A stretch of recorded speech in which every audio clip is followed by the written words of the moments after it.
আসসালামু আলাইকুম। আজকে খুব সহজে আর খুব অল্প সময় তৈরি করব পুষ্টিকর ঢেঁকি শাক ভাজি। ঢেঁকি শাকে রয়েছে ভিটামিন, আয়রন, ক্যালসিয়াম এবং প্রচুর খাদ্যাঁশ।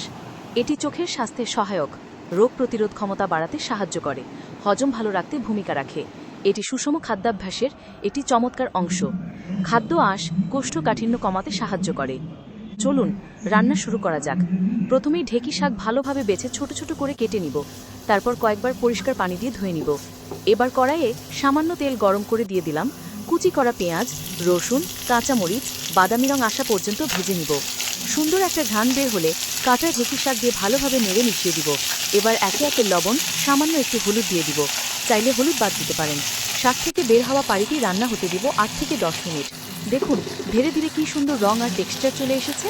হয়ে গেল আমাদের আজকের দারুণ মজার ঢেঁকি শাক ভাজি। গরম ভাতের সঙ্গে খেতে কিন্তু অসাধারণ লাগে। আপনারা কি আগে কখনো ঢেঁকি শাক খেয়েছেন? কমেন্টে অবশ্যই জানাবেন। ভিডিওটি ভালো লাগলে একটি লাইক করবেন।